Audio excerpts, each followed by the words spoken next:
From Bujji. Hi అండి, నేను మీ తెలుగు అమ్మాయిని. మా టైటిల్ చూసారు కదా, పదండి ఇంకా ముచ్చట పెట్టుకుందాం. బా ఏంట్రా ఇంత వేడిగా ఉంది ఈరోజు. ఈ సూర్యుని చూస్తేనే నాకు కోపం వస్తుంది. ఆల్వేస్ బర్నింగ్ అస్. మిస్టర్ సన్, నీకు చిల్ మోడ్ అనేదే లేదా? హలో, ఎక్స్క్యూజ్ మీ, నాకు థ్యాంక్స్ చెప్పాల్సింది పోయి నన్ను తిడుతున్నావా? ఎక్కడి నుంచి వస్తుంది ఈ సౌండ్? మళ్ళీ ఇక్కడ ఏమైనా భూకంపం వస్తుందా ఏంటి? అయ్యో సన్ బ్రో, మీరు మాట్లాడుతున్నారా? రోజు పొద్దున్నే నేను వస్తే కానీ లేవరు. చెట్లు పెరగడానికి, మీరు తినడానికి నేనే కావాలి, మీ విటమిన్ డీకి నేనే కావాలి. ఇవన్నీ సరిపోదని సోలార్ ప్యానల్స్ వేసి పవర్ లాగుతున్నారు కదా, ఇవన్నీ వేస్తున్నా నన్ను నువ్వు తిడతావా?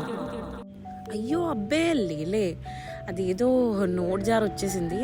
నేను మొన్నే మీ గురించి పొగుడుతూ కూడా ఒక వీడియో చేశాను. నాకు మీరంటే చాలా ఇష్టం. ఇప్పటి నుంచి నోరు కంట్రోల్లో పెట్టుకోవాలి. సారీ మిస్టర్ సన్, మీరు లెజెండ్ బ్రో. బుద్ధి వచ్చింది. సూర్యుని తిట్టడం ఆపి వాటర్ తాగండి, సన్ స్క్రీన్లో పెట్టుకోండి, గొడుగో టోపీలో పెట్టుకొని వెళ్ళండి బయటికి. నెక్స్ట్ వీడియోలో ఇంకా చాలా ముచ్చట పెట్టుకుందాం. Until then bye bye.